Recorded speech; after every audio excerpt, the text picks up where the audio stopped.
Raceroom has recently been changed for a temporary time period to be free. And this is a part of their free stage summer strategy, which I will get into at the end of this video. But for the first part, which is free content, should you try it? Well, today I'm going to figure that out. So let's jump into Raceroom and have a look. So first of all, you can see here, I'm in the practice mode. And as I stated, you have all cars and tracks free. So you can see them all here. All from trucks, which you can have there, to GTE cars, to Porsche Cup cars, a lot of things. And in my opinion, the content which is in Automobilista 2, Raceroom is actually quite good. Because you have like Rangers, you have these oldest, newer GT2s, you have Group C cars, you have a lot of other different cars. Also, you have touring cars, which I like. So yeah, basically you have a lot of content and also tracks. But I feel like we should start with something a bit quicker, which I like quite a bit. The Formula Raceroom, obviously the Swedish livery. And then circuits, they have a bit different. They have a lot of weird things, because you have like Zandvoort, which is interesting that it's in here and not Automobilista 2. Then you have a lot of Swedish tracks. You have Macau. You obviously have like Monza. You also have a lot of, what are they called? A lot of German DTM tracks. So you have a lot of different things. So today I feel like for this first one, because we're driving a Formula 1 car, let's take it to, wait, I believe it's in here somewhere. Scandinavian Raceway, also known as Anderstorp, which is where F1 used to race back in the day. Where Ronnie Pettersson, I don't know if he won, but the fan car drove here at least, and I believe the six-wheeler Tyrrell it was, drove here. So that's quite an interesting thing. So let's have a drive here and see how everything feels, because it was a long time ago since I drove these cars in Raceroom, and I believe they will get the tire update later on, maybe in September, which is also when I will make a video on this. I will also make a video back then on these cars. What the heck? Wait. You have to hold it in. Okay. So now, we just drive a bit. So the audio, a lot of people really like the audio. I absolutely despise it. But to each their own.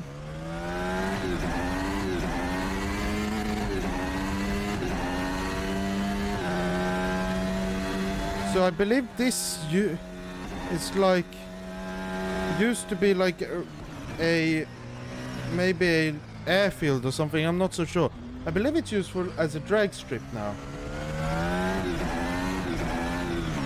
And the main issue I have with tracks in Raceroom is that most of them are not laser scanned. There are a few which are laser scanned.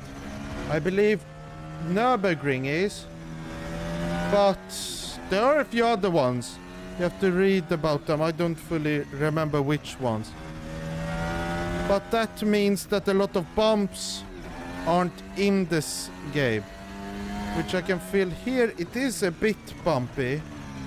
But it isn't as good as it can be. And then the cars, they do have a lot of grip. But I feel like that edge of grip isn't super clear. Could be my FFB though. But still, I feel like the cars don't move around so much, which could be due to the non-laser scanned tracks. Okay, so now let's push. I feel like this circuit is quite an interesting one, because the corners you have are banked, or most of them at least.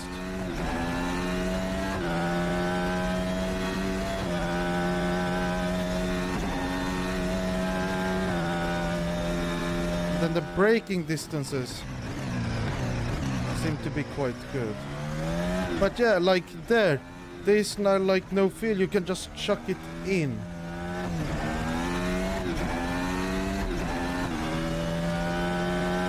But they do feel actually quite good, I would say. It doesn't feel too bad. I remember before it was a lot worse than this.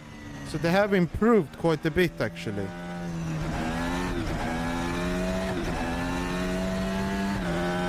What I do hope though is that they bring some better physics with the graphics update. But that we will get into later.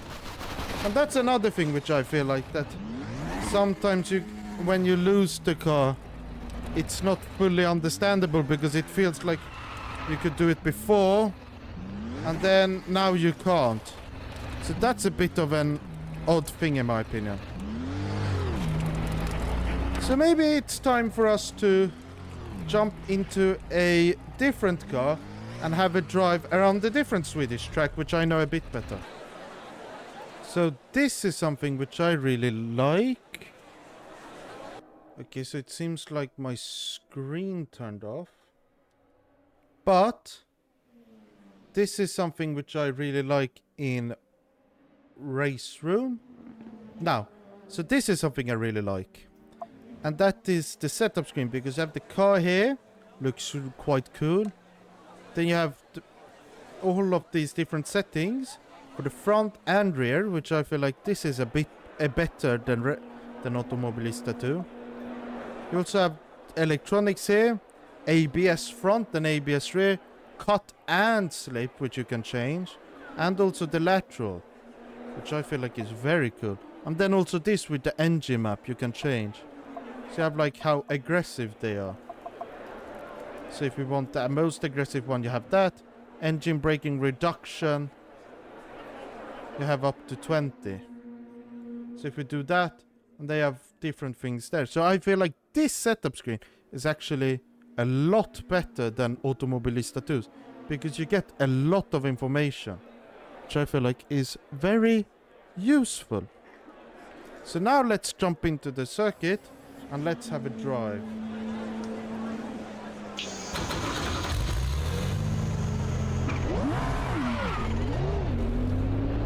So the Ferraris in this game, not in Automobilista 2, but we have GT3, so I feel like I know how the comparison, how they should feel like. I mean, compared to Automobilista 2. So in here they have this one has quite a bit of understeer, but that's a bit expected if you have cold tires. Like, and yeah, on the exit it feels a bit, the car feels a bit unresponsive in a way, like you don't get any feeling in the wheel, but it just goes. It feels a bit odd.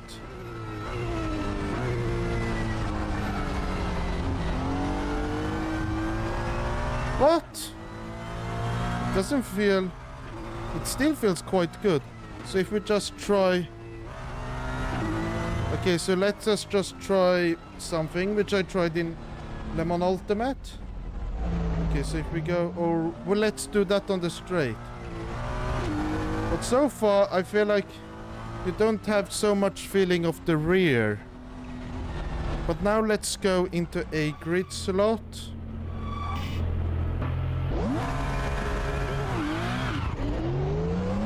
Okay, that feels actually quite believable with the traction control, because it doesn't feel like you have no slip. It feels like you start to get some slip and then it detects it.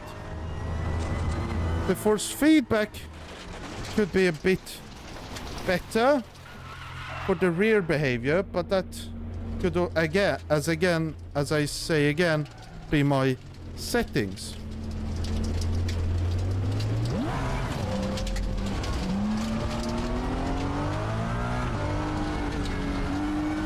But overall, I feel like what the game is now, it feels very nice.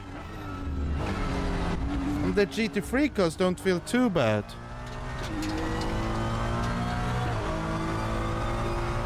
So now let's jump into a different circuit. Let's jump into a car which is very unique to Raceroom. But before that, I will just say that, yeah, coming out of the circuit, coming out of the corner, it felt very nice. The only thing is like the FFB, which could be changed. But then out there, yeah, I feel like there should be like some more audio response, but it feels not the perfect, but a bit odd. So now let's jump into the car I was talking about. So now we're in Macau in the Volvo 240.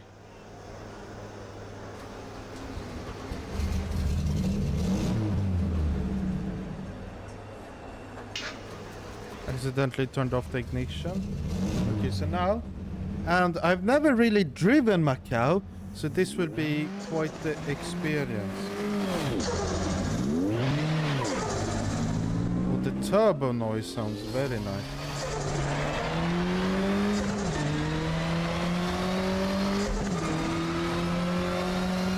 This car feels quite good, or sounds at least. I want to be extra sure that I actually drive properly.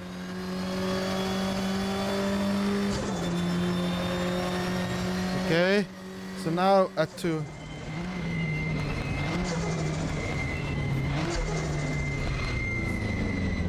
So now let's try and drive.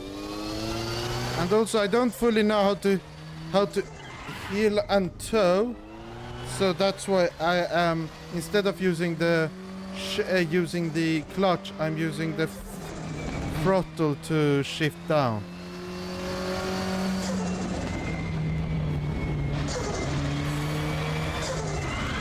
This game seems to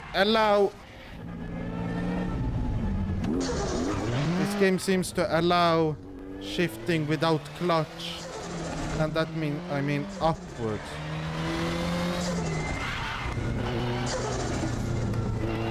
This circuit is very tricky.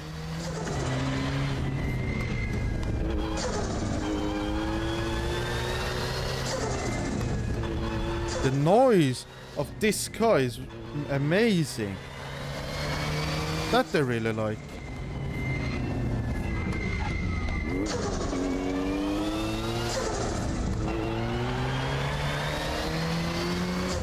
I feel like we should come to an hairpin soon.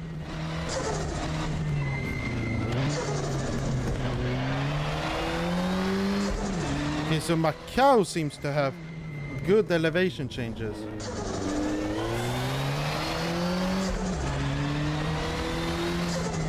Okay, we're coming into the tighter section of the circuit, it seems.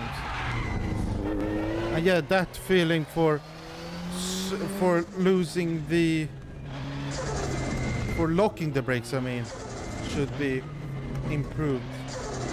And here is the tight hairpin. I believe there was like a pile up here. Obviously, if you turn like I did, you get the pile up. So, I mean, it's quite understandable. And then we're getting into the higher speed section.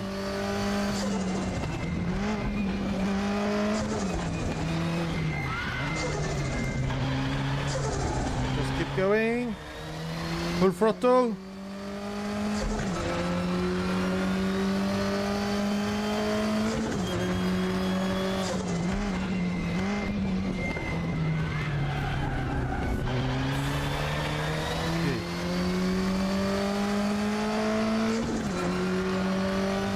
This car sounds very nice, and also the feeling, I mean, is quite good. Not the best, but still. So let me just jump into the conclusion so we can talk about it. So you can see here what the things are. So as I said, you have unlock everything from July 18th to August 18th. Then you wait 3 days and then they have a huge summer sale for a few weeks. And then you have 10 days after the summer sale, you have the Unleash Raceroom update, which is the biggest update of the year. New tracks, new cars, new features, a new era for Raceroom. So obviously they have the LMDH. I believe they have confirmed 3 will come at least, and they're negotiating more. So you have the Lamborghini. I believe you also have the BMW. Those are the only 2 ones I can remember. Maybe the Porsche. Don't remember fully. And then also the graphics will be overhauled, so it will hopefully look a lot better. So let's see how that becomes. So, to answer the question of this video, should you try Raceroom? I say yes. It's quite a fun sim. It has a few quirks, but if you overlook those few quirks, it's still quite a fun sim to drive. But what do you think? Comment down below. And once you're down there, please hit the like button and also subscribe. My next video, we'll have to see what it's on. Or actually, I know this time. It will be on Nürburgring. And obviously, it won't, or for the video coming up, it won't be on the new Nürburgring 2025 layout. But I will make a video on that after, in a while. You will be seeing that. The fun fact for this week is, what's the reason behind the Michelin star? And if you don't know, it's because Michelin, they made tires. So then, if I recall correctly, they started making maps to show like where to go. And these maps, I believe, were so accurate that they were used during the D-Day landings. But if we disregard the D-Day landings and Winston Churchill and all of those things, they created these maps, but where do you go? Well, they started making the Michelin star to show where to drive, And obviously, with the Michelin star, it feels like the clientele Michelin, or Michelin, or how you want to say it in French, they believed that their clientele was not ordinary people, but rich folk. So that's probably why they made it so focused on expensive restaurants and the top. I believe Stockholm has quite a few Michelin star restaurants. I prefer the non-Michelin starred AG, which is a very nice steak restaurant. But there is a 3-star one, Franzén, which I feel like if you watch a YouTube video on it, it looks very interesting. I would never pay for it, but if they wanna get me to go there for free, I wouldn't say no. But until then, I've been Racing Legend. You've been my amazing friends. Thank you for watching. Goodbye.